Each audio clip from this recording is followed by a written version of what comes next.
Here we can see the summarization of all the data. Our earned value data points, our actual cost data points, and our planned value data points. We can see the negative variances in cost and schedule as a result of where things are at. Again, a visual indication when the actual cost is above the planned value line and the earned value curve is below the planned value line. That's really not a good indication that the project is performing well. As I mentioned a couple slides ago, there was an indication that since the activities on the critical path are taking longer, this project actually will take longer. And activity C isn't completely done yet, and it looks like it won't be done for another time period. And as a result of that activity being 2 time periods late, activities that are involved with it, assembly and ultimately test, are also going to be delayed by the same amount. And so the tracking Gantt that you see here shows what's going on and what actually is happening as a result of the variances. We can then take all the data that we have through period 7 and roll that up into the work breakdown structure and the organizational breakdown structure, and actually examine not just overall what's going on with the project, the schedule variance of negative 40,000, the cost variance of negative 70,000, but we can also see where the variances are, where the cost variances are, where the schedule variances are. So this becomes a management tool, both for the project itself and for the organizational structure, especially in a matrix organization, where the project manager might actually need to have a managerial discussion with someone responsible for the design department or the shell department or the storage department or the Zoom department, since that's where some of the problems seem to be in terms of cost. In terms of schedule, you can see that assembly and storage have their own problems. Assembly's not having any cost issues, it looks like. And so you can actually drill down with this information and use it as a tool to manage and hopefully circumvent problems before they get too far to control. In addition to variance analysis, we can actually look at some of these performance indices in a way to understand what's going on with the project and monitor project performance. Some of the things that we would look at would be the cost performance index, which is the earned value over the actual cost, and it's a measure of cost efficiency of the work that's been done to date. The schedule performance index, earned value over planned value, gives you a sense of schedule efficiency and an indication on if you're ahead or behind on the project. And then these percent complete indices are a good way to compare where the project's at with respect to budget and costs, and whether the project's on track or not on track relative to budget.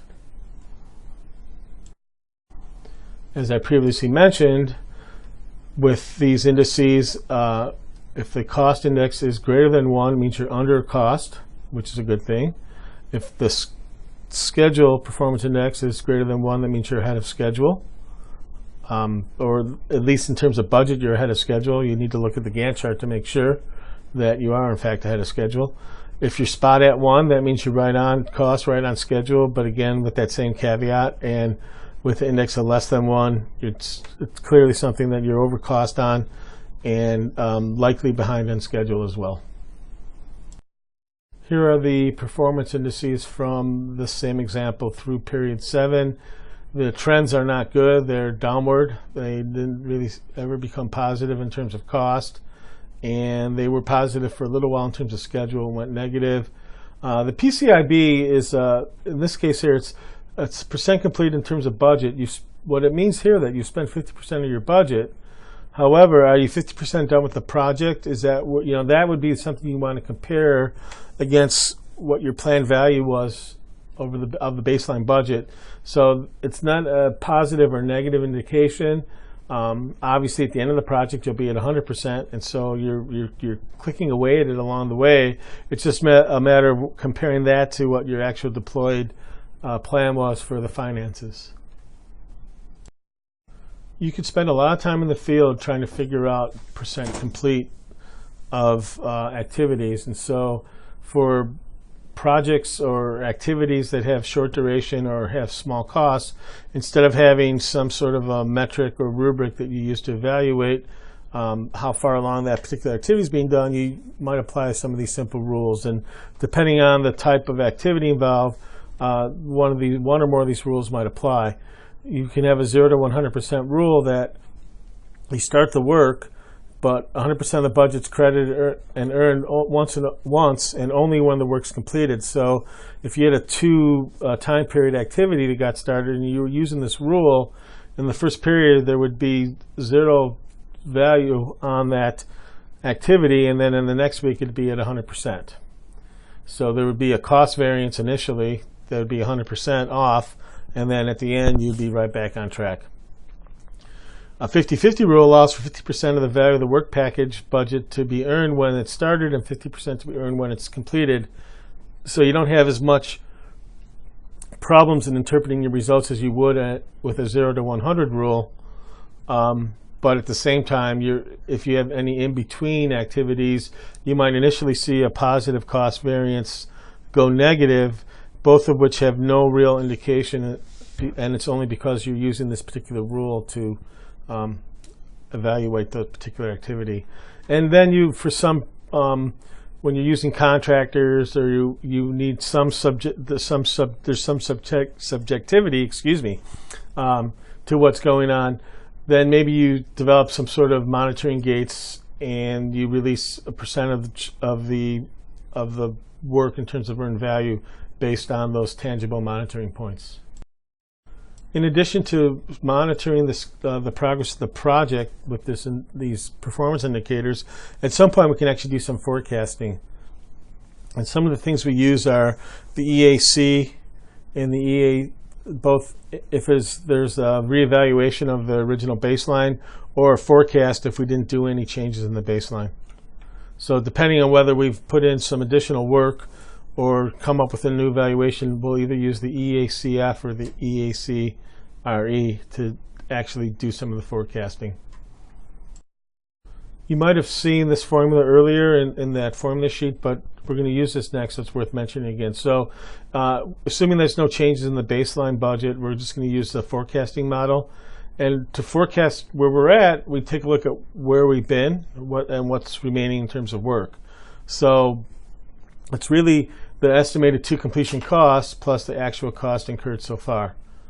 And so when we drill down and start finding out all the various things, we can come up with an estimate of the project based on the budgeted actual cost minus what's been earned so far over how well we're earning our dollar, the CPI, or that index. So the index actually it comes into play here, because if we're earning better than $1 per dollar of work actually expended, then our efficiencies are going to be such that our forecasted estimates are going to be below what our original project estimated cost was to be.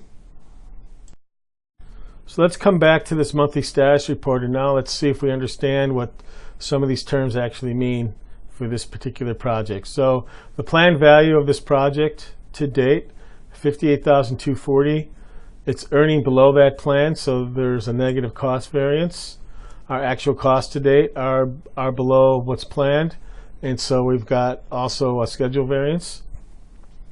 Our budgeted at completion cost is shown there. We can also see that our estimated at completion costs are way higher than the budget on the next line, and so we can see our variances along the way, how well the project's performing in terms of cost. Again, we're only, for every 95 cents of work that we're done, I think it's worth mentioning other control issues that we need to worry about when we're measuring our project performance and progress. Scope creep, we've talked about that in previous chapters, and that tendency to add more stuff to a project can get out of control. And if you're being measured against the original plan, and that plan has changed due to scope creep, you really aren't measuring against the plan anymore. And so you have to decide when you bring in changes to the project that are in a more controlled fashion through your risk management plan, that you have to justify whether those changes rightly will allow you to change the baseline, so that from the change forward you're measuring against the new project and not the project that you originally thought you were on. And always need to be concerned about the cost of getting the data, the cost of pulling all the information together, especially when it comes to multitudes of activities, measuring their percent complete, and other issues surrounding the collection of data that you would need to provide a meaningful report to management. So through our change control process, we went ahead and either allowed for an increase in the activities in our scope or decrease in our scope, and those should be reflected in the new baseline that's demonstrated by this cost time curve that you see here. Once we've adopted a change in the project, we want to be measured against that change and not against the original baseline, especially in the case of adding features or adding activities that are going to cause delays or other things in the project. You want to make sure that you're now being measured against a new baseline. Well, I hope you found this chapter informative in how you go about evaluating and measuring the performance of your project. During this week's asynchronous session, beyond watching this lecture, you'll need to watch some example problem videos and try some of those problems on your own. Also spend the time going back to the MS Project videos and watch the ones involving getting financial reports out of MS Project. You'll need to know how to do that to complete the simulation experiential exercises relating to Chapter 13. So doing that stuff and trying some problems on your own should get you all set up for really understanding the concepts in this chapter.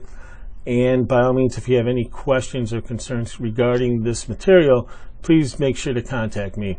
Enjoy the rest of your day.